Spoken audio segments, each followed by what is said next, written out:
السلام علیکم ورحمۃ اللہ۔ ترجمہ تفسیر القرآن الکریم، سبق نمبر 196، سورہ المائدہ، آیت 8 تا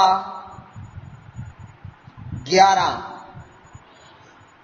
اعوذ باللہ من الشیطان الرجیم۔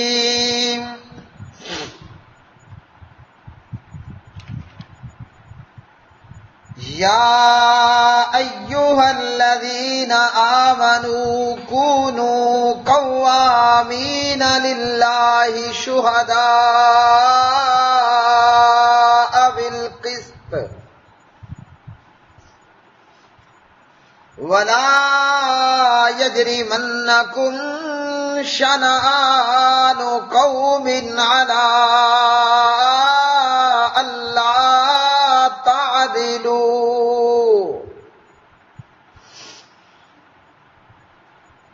اعدلوا هو أقرب للتقوى واتقوا اللہ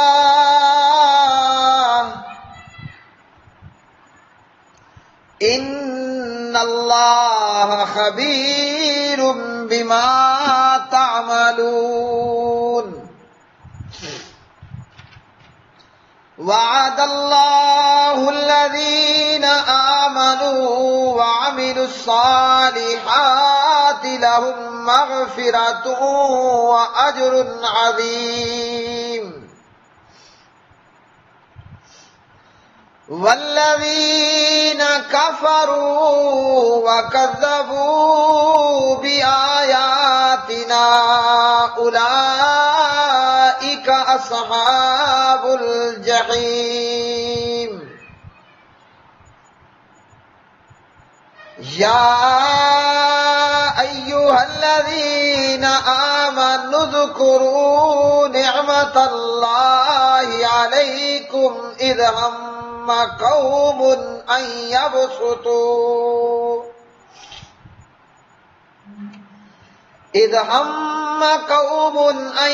يبسطوا إليكم أيديهم فكف أيديهم عنكم واتقوا الله وعلى الله فليتوكل المؤمنون۔ اے لوگو جو ایمان لائے ہو، اللہ تعالی کی خاطر خوب قائم رہنے والے، انصاف کے ساتھ گواہی دینے والے بن جاؤ، اور کسی قوم کی دشمنی تمہیں ہرگز اس بات کا مجرم نہ بنا دے کہ تم عدل نہ کرو۔ عدل کرو، یہ تقویٰ کے زیادہ قریب ہے، اور اللہ تعالیٰ سے ڈرو، بے شک اللہ تعالیٰ اس سے پوری طرح باخبر ہے جو تم کرتے ہو۔ اللہ تعالیٰ نے ان لوگوں سے وعدہ کیا جو ایمان لائے اور انہوں نے نیک کام کیے کہ بے شک ان کے لیے بڑی بخشش اور بہت بڑا اجر ہے، اور جن لوگوں نے کفر کیا اور ہماری آیات کو جھٹلایا وہی بھڑکتی آگ والے ہیں۔ اے لوگو جو ایمان لائے ہو، اپنے اوپر اللہ تعالیٰ کی نعمت یاد کرو جب کچھ لوگوں نے ارادہ کیا کہ تمہاری طرف اپنے ہاتھ بڑھائیں تو اللہ نے ان کے ہاتھ تم سے روک دیے، اور اللہ تعالیٰ سے ڈرو، اور اللہ تعالیٰ ہی پر پس لازم ہے کہ مومن بھروسہ کریں۔ یا ایھا الذین، اے وہ لوگو جو آمنو ایمان لائے ہو، کونو تم ہو جاؤ، قوامین قائم رہنے والے یعنی حق پر، للہ اللہ تعالیٰ ہی کے لیے، شہداء گواہی دینے والے، بالقسط انصاف کے ساتھ، ولا یجرمنکم اور نہ ہرگز آمادہ کرے تمہیں، شنآن دشمنی، قوم کسی قوم کی، الا اللہ اس بات پر کہ نہ، تعدیلو تم عدل کرو، اعدلو تم عدل کرو، ہوا یہی بات، اقرب زیادہ قریب ہے، للتقوی تقوی کے، واتقوا اللہ اور تم ڈرو اللہ تعالیٰ سے، ان اللہ بے شک اللہ تعالیٰ، خبیر خوب خبردار ہے، بما اس کے ساتھ جو تعملون تم عمل کرتے ہو، وعد اللہ وعدہ کیا اللہ تعالیٰ نے، الذین ان لوگوں سے جو آمنو ایمان لائے، وعملو اور انہوں نے عمل کیے، الصالحات نیک، لہم ان کے لیے، مغفرت مغفرت بخشش، واجر اور اجر عظیم بہت بڑا، والذین اور وہ لوگ جنہوں نے کافروا کفر کیا، وکذبوا اور جھٹلایا، بآیاتنا ہماری آیتوں کو، اولئک یہ لوگ، اصحاب الجحیم دوزخی جہنمی ہیں، یا ایھا الذین اے وہ لوگو جو آمنو ایمان لائے ہو، اذکرو تم یاد کرو، نعمت اللہ اللہ تعالیٰ کی نعمت، علیکم تم پر یعنی جو ہوئی تم پر، اذ جب ہم ارادہ کیا تھا، قوم ایک قوم نے، ان یہ کہ یبسطو وہ دراز کریں، الیکم تمہاری طرف، ایدیہم اپنے ہاتھ، فکفا تو اللہ تعالیٰ نے روک دیے، ایدیہم ان کے ہاتھ، انکم تم سے، واتقوا اللہ اور تم ڈرو اللہ تعالیٰ سے، وعلی اللہ اور اللہ تعالیٰ ہی پر، فلیتوکل پس چاہیے کہ توکل بھروسہ کریں، المؤمنون ایمان والے۔ پیارے بھائیوں اور میری بہنوں، آج کا سبق اور قرآن مجید فرقان حمید کی یہ آیات بینات، اللہ رب العالمین نے ایک تو قائم رہنے والا، حق پر قائم رہ جانے والا اور انصاف کے ساتھ گواہی دینے والا، ان دو باتوں کا اور دیگر کا حکم دیا کہ بندہ حق کے اوپر خوب ڈٹ جائے اور اسی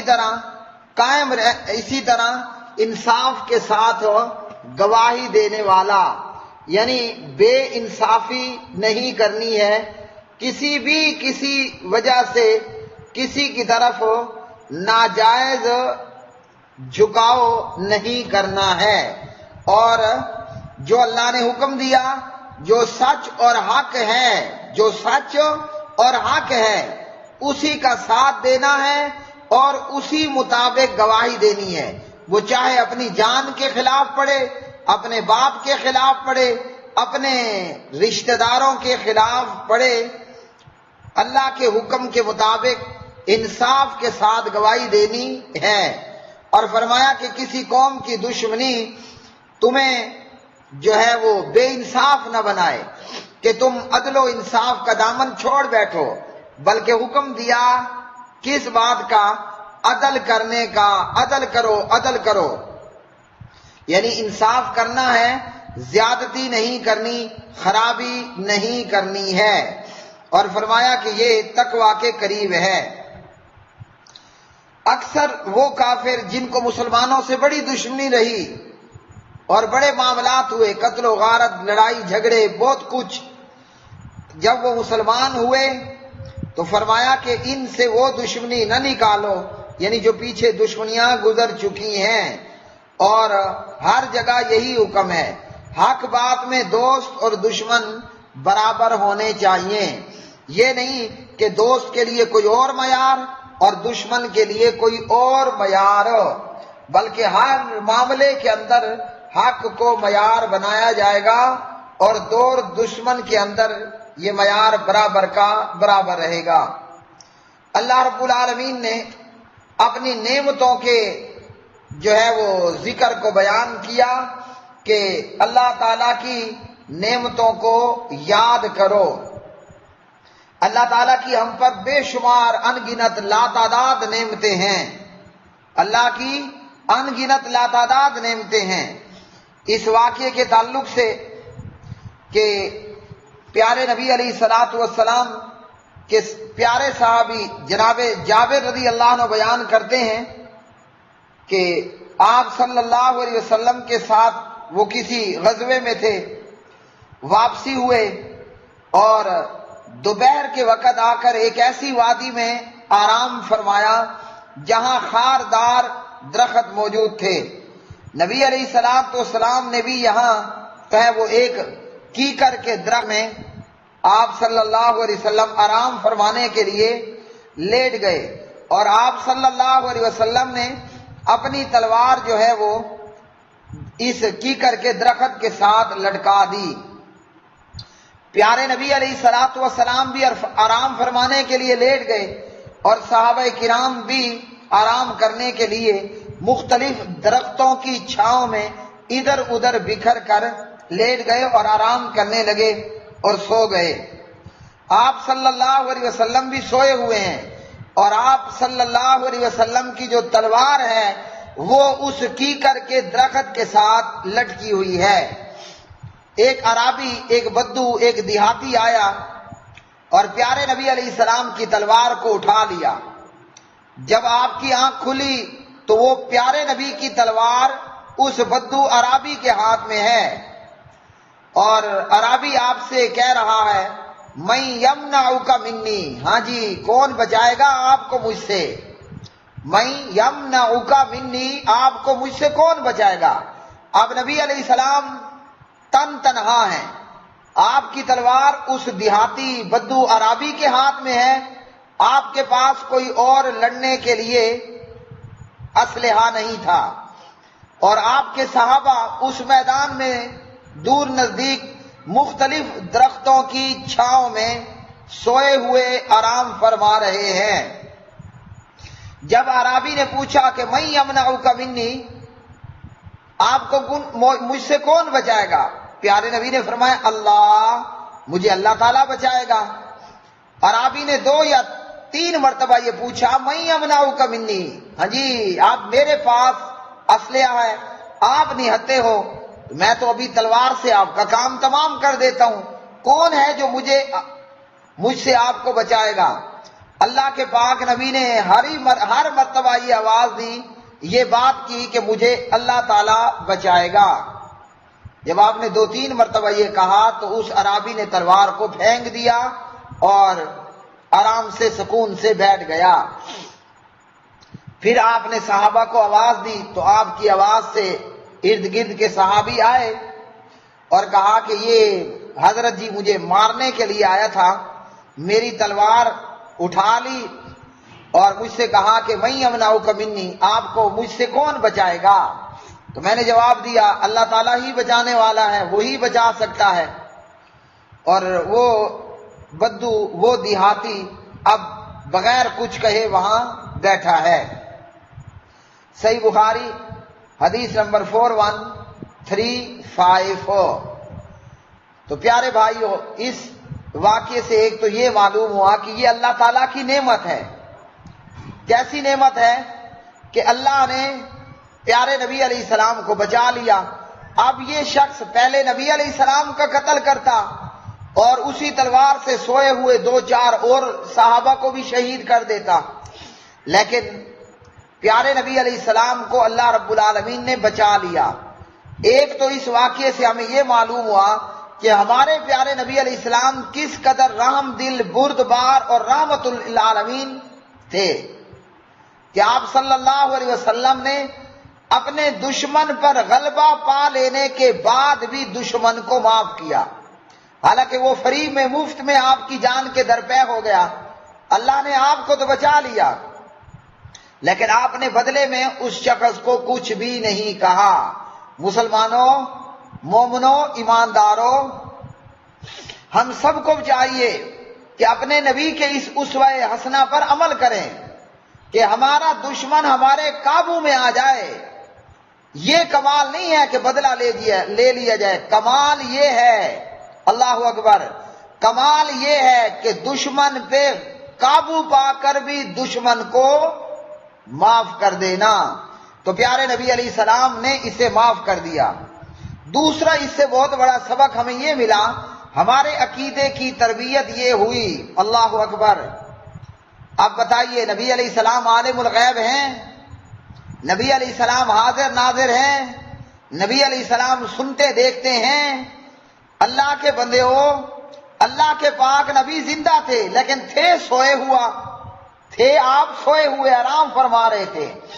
آپ علیہ السلام کو سوئے ہوئے میں پتہ نہیں چلا کہ بندہ آ رہا ہے، حالانکہ وہ ہوا میں اڑ کر تو نہیں آیا نا کہ اس کے پر لگے ہوں، وہ اپنے قدموں پہ چل کر آیا۔ پیارے نبی اس کی قدموں کی آہٹ سے بھی نہیں جاگے، وہ آپ کے قریب آ گیا اور آپ کی تلوار اٹھا لی۔ پیارے نبی کو پھر بھی معلوم نہ ہوا۔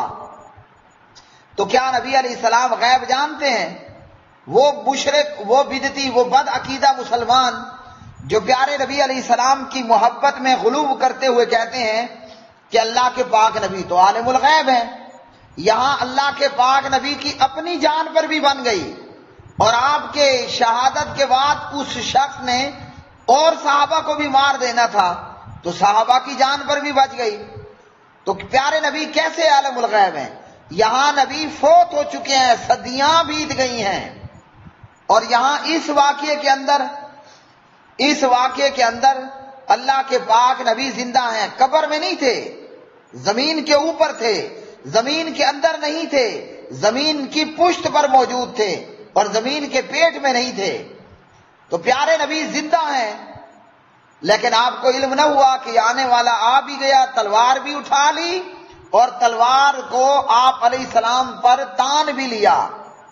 جیسے کوئی بندہ حملہ کرنے کے لیے جناب تلوار چلانے کے لیے اپنا بازو اوپر اٹھا لیتا ہے اور کہتا ہے ہون دس کون بچے سیا۔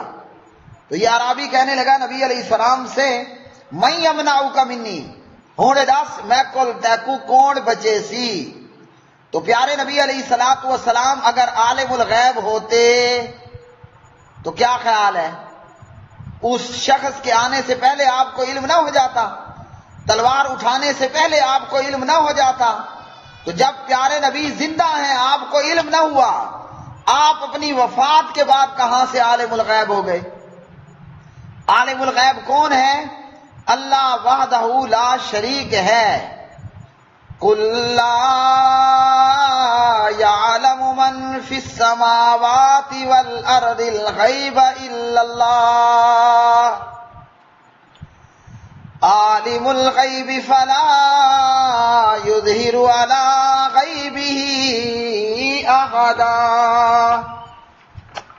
عالم الغیب فلا یظہر علی غیبہ احدا الا من ارتضی من رسول فإنه يسلك من بين يديه ومن خلفه رصدا۔ کہہ دیجئے کہ عالم الغیب ایک اللہ ہے، آسمانوں زمینوں کا غیب جاننے والا ایک اللہ ہے۔ اچھا وہ اللہ ہے کہاں؟ الرحمن علی العرش استوى، وہ اللہ عرش پر مستوی ہے، وہی اللہ ہی عالم الغیب ہے، اور وہ اپنا غیب کسی پر ظاہر نہیں کرتا سوائے کسی رسول کے جسے وہ پسند کرے۔ بے شک وہ اس کے آگے اور پیچھے نگہبان لگا دیتا ہے، یعنی رسول کے آگے پیچھے۔ تو پیارے بھائیوں، عالم الغیب کون ہے؟ اللہ ہے۔ ایک ہوتا ہے علم غیب اور ایک ہوتا ہے اطلاع علی الغیب۔ تو علم غیب کا مالک کون؟ عالم الغیب کون؟ ایک اللہ۔ اور اطلاع علی الغیب، اظہار علی الغیب، تو وہ اللہ تعالیٰ اپنے بعض پیغمبروں کو کر دیتا ہے۔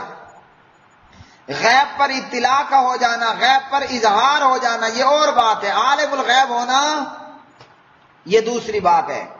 تو پیارے بھائیوں، اپنے عقیدوں کی صحیح اصلاح کر لیں۔ یہاں بخاری نے ہمیں کیا بتایا کہ اللہ کے رسول زندہ ہیں۔ زندہ نبی کو معلوم نہیں ہوا کہ دشمن آ رہا ہے، زندہ پیغمبر کو معلوم نہیں ہوا کہ دشمن نے تلوار اٹھا لی، زندہ پیغمبر کو معلوم نہیں ہوا کہ دشمن نے میرے اوپر تلوار تان لی۔ اور جب کہا نا میں امناؤ کا منی، ہاں کون بچے سی میرے کو لوں، اب تجھے کون بچائے گا مجھ سے؟ تو پیارے نبی علیہ السلام کی آنکھ کھلی تو دیکھا تو یہ تو دشمن ہے، ابھی سر پر گیا ہے۔ تو اس لیے پیارے نبی علیہ السلام غیب نہیں جانتے۔ اب یہ اعرابی کیوں آیا؟ ایک تو یہ کہ وہ ویسے گزر رہا تھا، بدوؤں کا کام ہے لوٹنا، لوٹ لینا، اور اس نے دیکھا کہ موقع اچھا ہے۔ دوسرا یہ کہ آپ کو قتل کرنے کے لیے باقاعدہ اس اعرابی اور بدو کو بھیجا گیا۔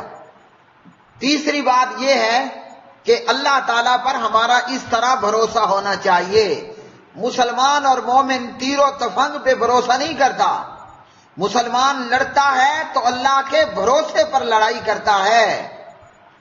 آج سچی بات یہ ہے کہ ہمارے بھروسے کے اندر دیمک لگ چکی ہے، ہمارے توکل علی اللہ کو دیمک کھا چکی ہے۔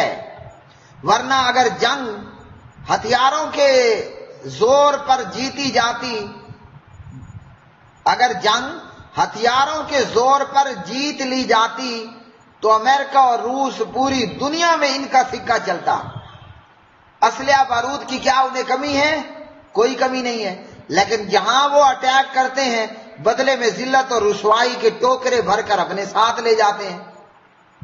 تو اس واقعے سے اللہ تعالیٰ کی ذات پر بھروسہ کرنے کے متعلق معلوم ہوا، اور قرآن مجید نے بھی یہی کہا مومنوں پر ضروری ہے کہ مومن اللہ پر بھروسہ کریں۔ ٹھیک ہے، اس کا یہ مطلب نہیں کہ بندہ اسباب اختیار نہ کرے، اسباب اختیار کرنے ہیں، لیکن بھروسہ اللہ کی ذات پر ہونا چاہیے۔ اچھا جی، دوسرا واقعہ یہ ہے کہ پیارے نبی علیہ الصلوۃ والسلام، ابن عباس رضی اللہ تعالی عنہما اس کے راوی ہیں، ایک دیت کے سلسلے میں آپ صلی اللہ علیہ وسلم یہودیوں کے قبیلے بنو نذیر کے پاس لے گئے تشریف۔ ان لوگوں نے آپ علیہ الصلوۃ والسلام کو اور آپ کے ساتھیوں کو کہا کہ یہ دیوار ہے، لمبی اونچی دیوار تھی، قلعے کی دیوار یا بڑے مکان کی دیوار، کہا کہ آپ اس دیوار کے سائے تلے بیٹھ جائیں، اور انہیں نبی علیہ السلام کو بٹھا کر آپس میں یہ طے کر لیا موقع اچھا ہے، ایسے موقع روزانہ تھوڑی آتے ہیں۔ انہوں نے یہ پیغام بنایا کہ دیوار کے اوپر سے آپ پر چکی گرا دی جائے۔ کون سی چکی؟ کئی لوگوں نے دیکھی ہوگی، کئی لوگوں نے سنا ہوگا۔ پرانے زمانوں میں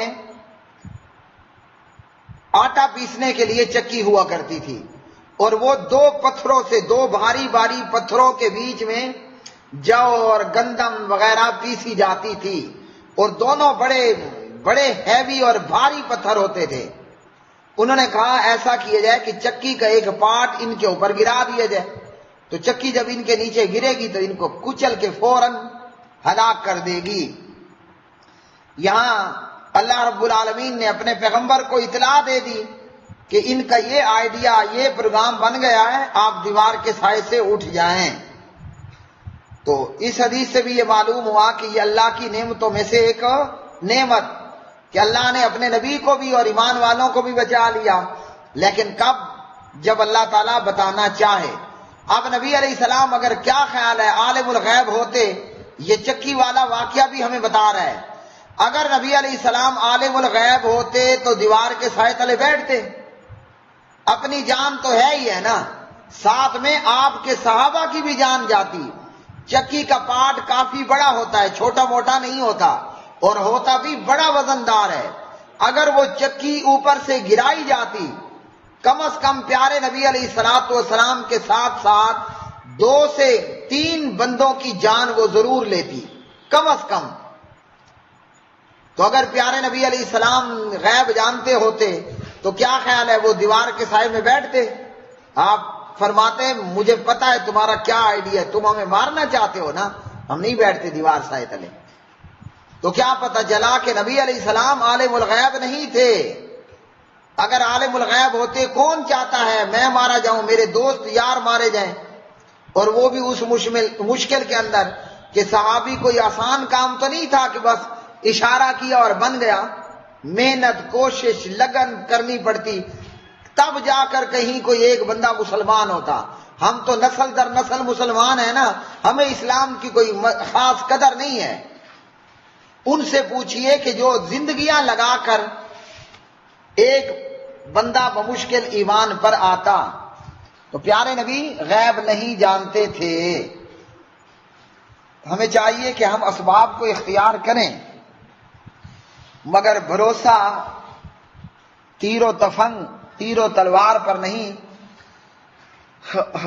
بھروسہ اللہ تعالیٰ کی ذات پر کریں۔ وآخر دعوانا ان الحمد للہ رب العالمین۔